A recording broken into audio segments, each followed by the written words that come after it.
Halo adik-adik, kembali lagi di channel Bimbel Lucky. Bimbel Lucky, we commit to support your success. Kembali lagi bersama Kak Intan. Pada video kali ini, Kak Intan akan membahas materi lingkaran untuk sekolah dasar kelas 6. Sebelum memulai video kali ini, jangan lupa klik tombol subscribe, like, komen, dan share ke teman-teman kalian ya. Oke, tanpa berlama-lama lagi, langsung saja kita mulai videonya. Lingkaran. Apa itu lingkaran? Lingkaran merupakan salah satu bentuk bangun datar. Contoh benda dalam kehidupan sehari-hari yang berbentuk lingkaran antara lain jam dinding, hula hoop, uang logam, roda, dan lain-lain. Setelah adik-adik mengetahui bentuk lingkaran, selanjutnya kita akan membahas unsur-unsur dalam lingkaran. Perhatikan gambar berikut ini. Titik O merupakan titik pusat lingkaran. Garis AB merupakan diameter lingkaran. Sedangkan garis OA, garis OB, dan garis OC merupakan jari-jari lingkaran. Adik-adik perhatikan ya, garis AB atau diameter lingkaran merupakan 2 kali dari jari-jari lingkaran itu sendiri. Sehingga diameter sama dengan 2 kali jari-jari. Begitu pula sebaliknya, panjang jari-jari merupakan setengah dari panjang diameter. Sehingga jari-jari sama dengan setengah kali diameter. Garis lurus BC dinamakan dengan tali busur, sedangkan garis lengkung BC dinamakan busur lingkaran. Garis OP dinamakan dengan apotema. Selanjutnya, luas daerah yang Kak Intan arsir yang berwarna biru disebut dengan luas juring. Sedangkan luas daerah yang Kak Intan arsir yang berwarna kuning dinamakan dengan tembereng. Materi selanjutnya yaitu keliling lingkaran. Rumus keliling lingkaran ada 2. Yang pertama, jika diketahui nilai jari-jarinya, maka adik-adik bisa gunakan rumus 2 dikali Pi dikali R. Sedangkan jika diketahui diameternya, adik-adik bisa gunakan rumus Pi dikali diameter.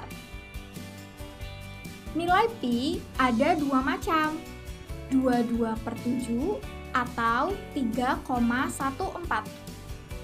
Pertanyaannya, kapan kita gunakan nilai Pi 22/7 dan 3,14? Jadi, nilai Pi 22/7 digunakan jika jari-jari atau diameternya merupakan kelipatan 7. Contohnya, 7, 14, 21, 28, dan seterusnya.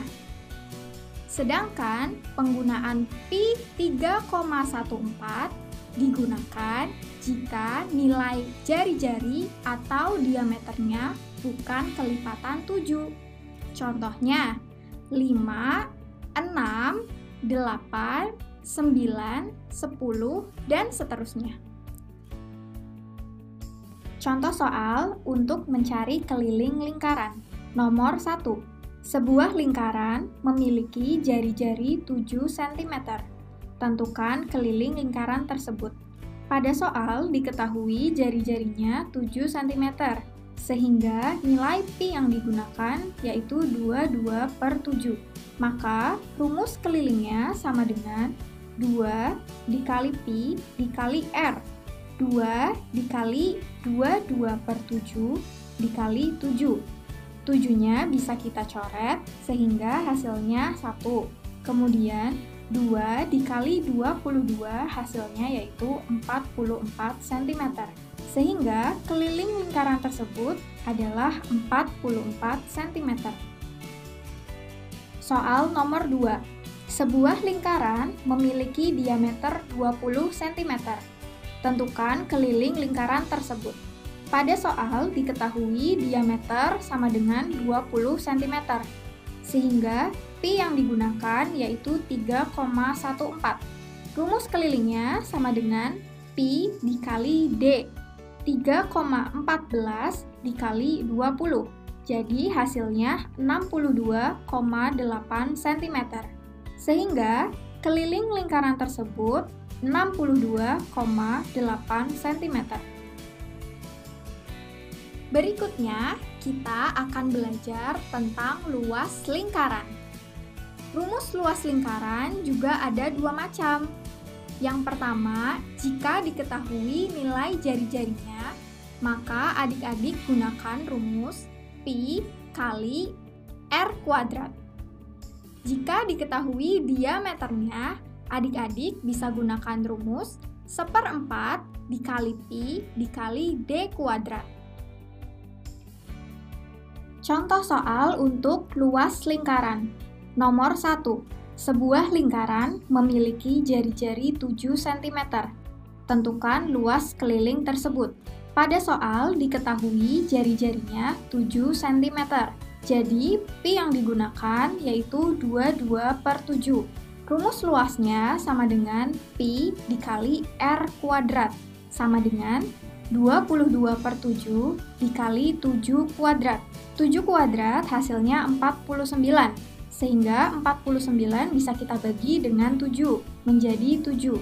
22 dikali 7 hasilnya 154 cm persegi. Jadi, luas lingkaran tersebut 154 cm persegi. Soal nomor 2. Sebuah lingkaran memiliki diameter 20 cm. Tentukan luas lingkaran tersebut. Pada soal diketahui diameternya 20 cm. Sehingga pi yang digunakan 3,14. Rumus luasnya sama dengan 1/4 dikali pi dikali d kuadrat, sama dengan 1/4 dikali 3,14 dikali 20 kuadrat, sehingga hasilnya 314 cm persegi. Jadi, luas lingkaran tersebut adalah 314 cm persegi. Materi berikutnya yaitu panjang busur. Rumus untuk mencari panjang busur ada dua. Yang pertama, jika diketahui jari-jarinya, adik-adik bisa gunakan rumus sudut busur per 360 derajat dikali 2 dikali pi dikali dengan jari-jarinya. Sedangkan, jika diketahui diameternya, adik-adik bisa gunakan rumus sudut busur per 360 derajat dikali pi dikali dengan diameternya. Contoh soal untuk mencari panjang busur. Nomor 1. Tentukan panjang busur AB pada gambar berikut ini. Pada soal, diketahui sudut busurnya yaitu 90 derajat dengan jari-jari 7 cm, sehingga nilai pi-nya 22/7. Maka, rumus yang digunakan sudut busur per 360 derajat dikali 2 dikali pi dikali dengan jari-jarinya, sama dengan 90 derajat per 360 derajat dikali 2 dikali 22/7 dikali 7. Hasilnya sama dengan 90/360 bisa kita sederhanakan menjadi 1/4 dikali dengan 7 dengan 7 bisa kita bagi, sehingga 22 dikali dengan 2 hasilnya sama dengan 1/4 dikali 44 yaitu 11 cm. Jadi, panjang busur AB tersebut adalah 11 cm. Soal nomor 2. Tentukan panjang busur PQ jika diketahui sudut busurnya 60 derajat dan diameternya 30 cm.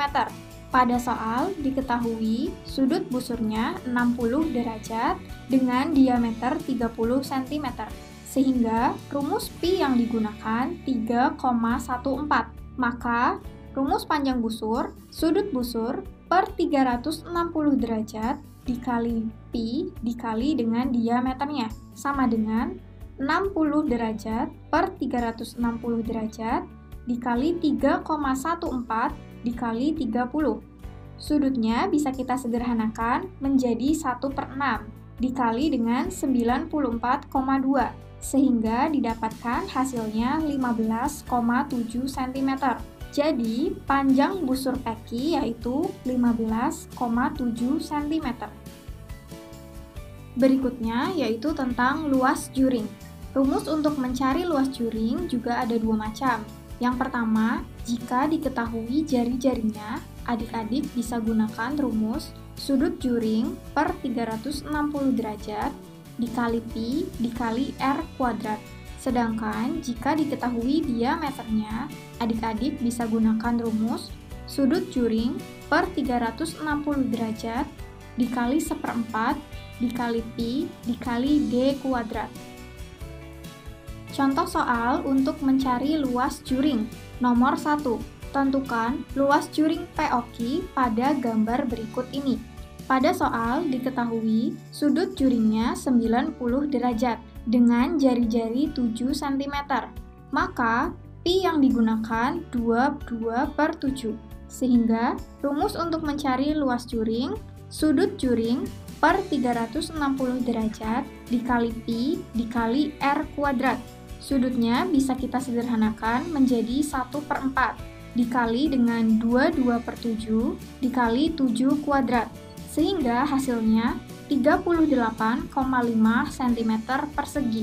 Jadi, luas juring POQ adalah 38,5 cm persegi. Soal nomor 2. Hitunglah luas juring AOB jika diketahui besar sudutnya 120 derajat dan diameternya 30 cm. Pada soal tersebut, sudut juringnya 120 derajat dengan diameter 30 cm, sehingga nilai pi yang digunakan yaitu 3,14. Rumus luas juringnya, sudut juring per 360 derajat dikali 1/4 dikali pi dikali d kuadrat. Sudutnya bisa kita sederhanakan menjadi 1/3 dikali dengan 1/4 dikali 3,14 dikali 30 kuadrat, sehingga 1/3 dikali 706,5 hasilnya adalah 235,5 cm persegi. Jadi, luas juring AOB adalah 235,5 cm persegi. Materi terakhir yang akan kita bahas yaitu luas tembereng. Adik-adik perhatikan pada gambar berikut ini. Rumus untuk mencari luas tembereng yaitu luas juring AOB dikurangi dengan luas segitiga AOB, di mana rumus luas juring AOB yaitu sudut juring per 360 derajat dikali pi dikali dengan r kuadrat. Sedangkan rumus untuk mencari luas segitiga AOB yaitu alas dikali tinggi dibagi 2. Contoh soal untuk mencari luas tembereng. Hitunglah luas tembereng PQ pada gambar berikut ini. Pada gambar tersebut diketahui jari-jarinya 14 cm dengan sudutnya 90 derajat. Maka kita hitung dulu luas juring POQ-nya menggunakan rumus sudut juring per 360 derajat dikali pi dikali r kuadrat sama dengan 90 per 360 dikali dengan 22/7 dikali 14 kuadrat, sehingga diperoleh hasil luas juring POQ 154 cm persegi. Selanjutnya, kita hitung luas segitiga POQ menggunakan rumus alas dikali tinggi dibagi 2, sehingga diperoleh 14 dikali 14 per 2, hasilnya adalah 98 cm persegi. Rumus luas tembereng yaitu luas juring dikurangi luas segitiga. Tadi sudah kita hitung luas juringnya 154 dikurangi dengan luas segitiganya 98. Maka diperoleh hasil 56 cm persegi. Jadi, luas tembereng peki yaitu 56 cm persegi. Sekian video pembelajaran kali ini. Semoga bermanfaat untuk adik-adik semua. Jangan lupa belajar dan selalu jaga kesehatan. Sampai jumpa di video pembelajaran berikutnya. Dadah!